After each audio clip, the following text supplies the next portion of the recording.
ఈ పూజ లక్ష్మీ పార్వతి సర్వదేవతాభ్యాయ నమో నమః. సర్వమంగళ మంగళే శ్రీ సర్వాది సాధికే దేవి శరణ్యే దేవి త్రయంబకే నారాయణే నమోస్తుతే. ఓం శ్రీ బ్రహ్మ విష్ణు శ్రీ లక్ష్మీ పార్వతి సర్వదేవతాభ్యాయ నమః. త్రినాద వ్రతకథ ప్రారంభం. జై శ్రీ బ్రహ్మ విష్ణు త్రినాథ స్వాముల వారికి. ఓం భక్తులారా, త్రినాథ వ్రతకథ వినుట వలన యెహోవా సౌకర్యములు చేకూరును. పూర్వము శ్రీప్రమణ గ్రామమందన మత్సోదరుడైన వేద బ్రాహ్మణుడు భిక్షమెత్తుకుని జీవించేవాడు. కొంతకాలమునకు ఆయనకు ఒక కొడుకు పుట్టాను. తల్లిపాలు చాలకపోతే పిల్లవాడు అనుదినము క్షీణించుండెను. దారిద్ర్యవతి చెందన్న భార్య భర్తలు అర్భకుండకు కుమారుని పరిస్థితి చూసి కొంతవరకు చింతించి తమ ఇంట్లో ఉన్న సిల్లారక మండలం అమ్మగా 5 రూపాయలుగా వచ్చినవి. ఆ సొమ్ముతో ఒక ఆవును కొనమని భార్య చెప్పగా బ్రాహ్మణుడు ఆవు కొరకు అనేక గ్రామములు తిరిగి తుతుకుకు పట్టమన భాగ్యవంతుడుకు ఒక విష్ణు దుకాణమునకు చేరను. ధనధాన్యములతో ప్రశంపతులతో తొలగొరుగుచున్న ఆ వర్తక ఇంటి ముందర నిలిచి బ్రాహ్మణుడు దిగ్గులను చెంది చూడను. జై శ్రీ బ్రహ్మ విష్ణు త్రినాథ స్వాముల వారికి. ఆ వర్తకం వద్ద బోధన యావు చాలా పెంకితనం కలది. అది ప్రతిరోజు ఇతరుల శైలిలోకి పోయి శస్త్రులను మేయిచుండను.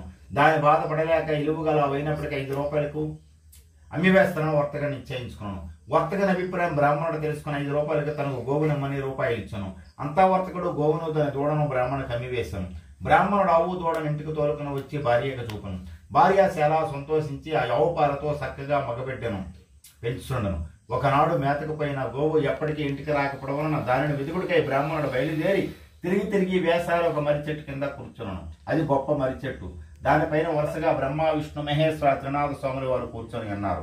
అటువంటి చెట్టు కింద బ్రాహ్మణుడు కూర్చొని ఆయాసం తీర్చుకొని లేచిపోతుండగా, ఓ బ్రాహ్మణుడా, ఇంత కష్టంతో ఎక్కడికి వెళ్ళిచున్నావు అని అడగగా, ఏమి చెప్పుదనయ్యా, నా యావు ఈ రోజు ఇటుపోయినదో ప్రొద్దుపోయి వేరే అనేది కనిపించట్లేదు.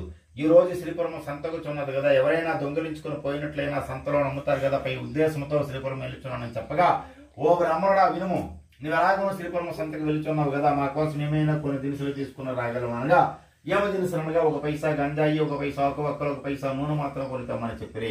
జై శ్రీ బ్రహ్మ విష్ణు త్రినాథ స్వాముల వారికి. తన చేతిలో చిల్లిగా అవ్వైన లేదు, నమస్కరించడం తప్ప తనకేమీ ఈజానని బ్రాహ్మణుడు అనగా, తిరుమూర్తి ఇట్లయింది, ఓ ఇప్పుడా, ఇదిగో అక్కడ కనబడుచున్న రెల్లపతి కింద గల 3 పైసలు కావు, వాళ్ళని తీసుకొని మేము చెప్పినట్లు చేయమని చెప్పగా, బ్రాహ్మణుడు రెల్లపతి కింద గల 3 పైసలు తీసుకుని శ్రీపురమును పోయి గంజాయి ఒక్కలకును నూనె పోసుకున్నట్టు ఏమీ లేనందున నా తిరుమూర్తులను కోరను, నీ బట్టలో నూనె పోసుకుని రమ్మని చెప్పింది. ఇతడు అలాగే వెళ్ళి అడిగాను. ఇతర పిచ్చివాడిని వర్తకాలు ఉనియకుండేది. అంతా ఒక పిసారి తెలుపు పాత్ర ఎడుగును గల దిమ్మట్లో నూనె కొలత పాత్ర తరిగివేసి నూనె బట్టలో పోసి పైసా తీసుకున్నాను. బ్రాహ్మణుడు అవసరం పట్టుకుని కొంత దూరం ఎగేటప్పటికే తెలుపులో నూనె పాత్రలో లేకుండాను. అది చూసి తెలిక ఆశ్చర్యపడి మోర్చిపోయాను. దీని దుస్థితికి చింతించి తప్పు తెలుసుకుని బ్రాహ్మణుడికి పిలిపించి తప్పు మన్నించి మనం ప్రార్థించి నూనె సక్రమంగా కొలిసిచ్చారు. బ్రాహ్మణుడు మరలా వస్తువులు పట్టుకుని త్రినాథ స్వాముల వారికి సమర్పించాను. అంతా త్రినాథ స్వాములకు బ్రాహ్మణుని దయగలిగి, ఓ బ్రాహ్మణుడా వినము, నువ్వు రతమాచరింపు, దీనివల్ల నీకు డబ్బు ఖర్చు కానీ అరదు. నువ్వు తెచ్చిన 3 పైసలు సామానులే సరిపడను.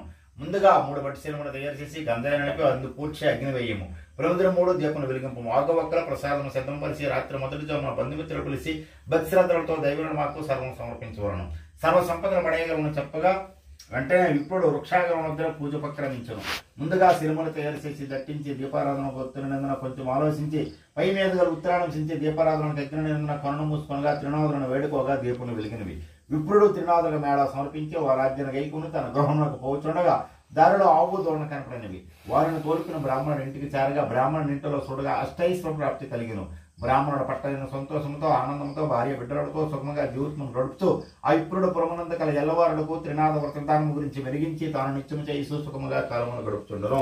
జై శ్రీ బ్రహ్మ విష్ణు త్రినాథ స్వాముల వారికి. ఇప్పుడు చెప్పిన విధముగా ఊరిలో ఉన్న వారందరూ త్రినాథవ్రతం ఆచరించుండగా వర్తకులందరూ వరవలేక తమ వర్తకం పడిపోవడం వలన రాజుగారి దగ్గరికి వెళ్లి ఫిర్యాదు చేసేది. అది విని రాజుగారు కోపంతో ప్రజలందరూ పిలిపించి, ఈ త్రినాథులు ఏమదేవతలు, ఎందుకు ఆ వ్రతము చేయవలన వికటాటాశ్రమంతో దైవదోషం చేయించు, నా రాజ్యమంతా నా ప్రజలవారు ఈ వ్రతమును చేయరాదు, అతడు చేసనసో కఠిన శిక్షను జరిమానాను అనుభవించరు అని ఆజ్ఞాపించను. అంతా రాజుపై త్రినాథుడు కోపం వచ్చి, నీ కులమున కష్టం ప్రాప్తించిన లేఖను చెప్పించింది. వెంటనే యువరాజు అకస్మాత్తుగా మరణించు. మరణ వార్త విని పురప్రజలందరూ విలిపించు, రాజుగారు కొడుకును ఓదార్చు, భగవంతుని దూషించు, మృతపుత్రుని శ్మశాన వాడికి తీసుకుని పోయి. అప్పుడు త్రినాథుడు రాజుపై దయగలిగి ముసల బ్రాహ్మణ రూపంలో శ్మశాన వాడికి వచ్చి అక్కడ ఉన్న వారిని చూసి, అయ్యా, మీరు మీ రాజుగారు త్రినాథులను దూషించను, ఆ తప్పు వలన మీ యువరాజు మరణించను, కావున మీరు మీ రాజుగారు త్రినాథులను రక్షింపను ప్రార్థించినట్లయితే యువరాజు బ్రతకగలడని చెప్పి ముసలి బ్రాహ్మణుడు అంతరార్థమైనారు. ఆ సంగతి రాజు తనని చెవిలో వేసిరి. వెంటనే రాజు తృణావర్తం గావించెను. యువరాజు నిద్ర మెలుకున్నట్లు లేచి కూర్చున్నాను. యథాప్రకారం రాజు తృణావ్రత విధానం నిత్యము చేయిస్తూ సుఖముగా కాలమును గడుపుచు రాజ్యంలో ఉన్న ప్రజలందరికీ త్రినాథ వ్రత విధానం గురించి వెలిగించి తాను నిత్యము చేయిస్తూ త్రినాథ వ్రతము కోసం ప్రజలందరి నోటి నుండి సముద్ర గర్జన వల్ల వెలువడుచున్నట్టు రాజు ప్రకటన చేతును. జై శ్రీ బ్రహ్మ విష్ణు మహేశ్వర త్రినాథ స్వాముల వారికి. వ్రతము చేసిన వర్షిన వారు అన్నారు అను సంశయమైన కలిగి వచ్చును. పూర్వము స్వర్ణభద్ర నది ఒడ్డున ఒక ప్రముల వైష్ణవుడు స్వర్ణభద్ర నది ఒడ్డున ఒక ప్రముల వైష్ణవుడు సముద్ర ప్రాంతమందు వ్యాపార మనస్సు ఒకనాడు త్రినావ్రతం మహత్యం గురించి మెరిగించి తాను నిత్యము వ్రతము చేసినని మొక్కుకునే ధనదాంతం చేత వ్రతం చేయడం మర్చిపోయాను. మరునాడు వాడ మునిగిపోయాను. అంతా వర్తకుడు మోసపోయాను. అప్పుడు ఆకాశవాణి ఓయి వర్తకడా నువ్వు త్రినావ్రతం చేసుకుందని మొక్కుకునే ధనదాంతం చేత మర్చిపోయినావు. కావున త్రినాథులకు మేళా చేయమని పలికను. వ్యాపారి నిర్గాంతపోయి వెంటనే త్రినాథ వ్రతం గావించను. యథాప్రకారం వాడ తెరనింది. వర్తకుడు పరిచారకులు వడలోదనము కొనుమోసుకుని పోయి త్రినావ్రతము నిత్యము చేస్తూ సుఖముగా కాలమును గడుపుతున్నాను. జై శ్రీ బ్రహ్మ విష్ణు మహేశ్వర త్రినాథ స్వాముల వారికి. ప్రజలందరూ భక్తిశ్రద్ధలతో త్రినాథ స్వాములకు ఒక చోట మేళాలు చెల్లించుండగా అక్కడికి చాలా మంది గుడ్డువారు కుంటువారు రోగులు వచ్చి వ్రత సమీపమునకు చేరి త్రినాథులను జ్ఞానప్పగా గుడ్డువారికి నేత్రంలో కుంటువారికి అవయవనిచ్చును. రోగులు రోగ నివారణ అంతా వారందరూ ఆనందం పొంది సదా త్రిమూర్తులను స్మరించు మేళాల చేయుచుండేది. అద్దాన వారు లేహపరి సౌకర్యములు పొందిరి. జై శ్రీ బ్రహ్మ విష్ణు మహేశ్వర త్రినాథ స్వాముల వారికి. వ్రత సంయుక్త కాకుండానే వెళ్లిపోని వారులకు వ్రతమున దూషించిన వారులకు కలుగు నష్టము వినుడు. ఒక ఊరిలో ఒక విష్ణు భక్తుడు మేళా పూర్తి కాకుండానే వెళ్లిపోతున్నాను. వారిని చూసి తక్కిన భక్తులందరిని వెళ్లిపోవడం కారణమేమని అడిగినారు. అంతా వైష్ణవుడు చెప్తున్నాడు, అయ్యా నా గురువు గారు వచ్చేసరికి నేను ఇంటి వద్ద లేఖనిచో పోపించాడు. అయినను ఇక్కడ నుండి పూర్తయ్యే వరకు వెళ్ళను అని చెప్పి అక్కడనే ఉండను. ఆ దినమున మామూలుగా శిష్యునింటికి గురువు వచ్చి శిష్యుడైన వారిని తల్లిని అడిగాను. మేళా వద్దకు వెళ్ళినాడని తల్లి చెప్పగా గురువు విని కోపంతో మేళా చేయి చోటకు వెళ్లి మేళాను భగ్నపరిచి శిష్యమంత్రే తన గృహమునకు పోచున్నాం. అంతా మార్గ మధ్యమున కుమ్మరిష్టు పెనుగాలి ప్రారంభించి గురు శిష్యులు చల్లా అయితే కష్టం మీద గురువు గారింటికి చేరుకున్నారు. గురువు గారింట్లో చూడగా భార్య బిడ్డలు చనిపోయినట్లు పడి ఉండేది. అది చూసి గురువు గారు విచారించుండగా శిష్యుడు పట్టుకుని ముఖంపై నీరు చల్లి చదార్చి, అయ్యా మీరు త్రినావ్రతం పాడు చేసినందున మీకు ఇది శిక్ష జరిగిందని చెప్పును. గురువు తక్షణమే తెలివి తెచ్చుకుని వృతమాచరించి ప్రసాదమును భక్తులకిచ్చి స్వామి స్వీకరింపగా భార్య బిడ్డలు జీవించింది. యథావిధిగా గురువు గారు త్రినావ్రతము నిత్యము చేస్తూ సుఖముగా కాలమును గడుపుచుండను. జై శ్రీ బ్రహ్మ విష్ణు మహేశ్వర త్రినాథ స్వాముల వారికి.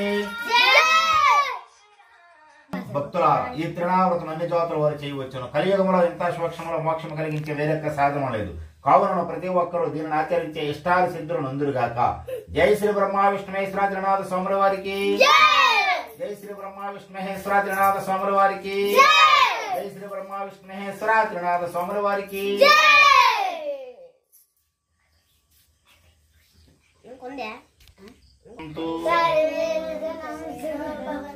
సర్వరక్షకం సుఖీ భవ.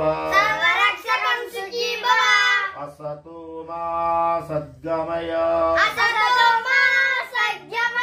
తమసో మా జ్యోతిర్గమయ. ఉచ్చోర్మం అమృతంగమయ. ఓం శాంతి శాంతి శాంతి. ఓం త్రయంబకం యజామహే.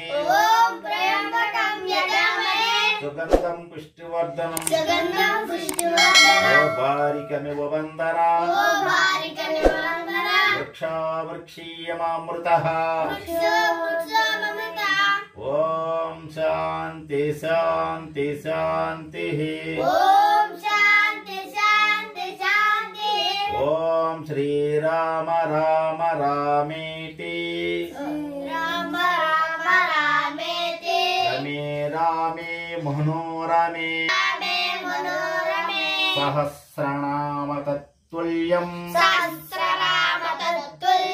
రామనామం వరానని. ఓం శాంతి శాంతి శాంతి.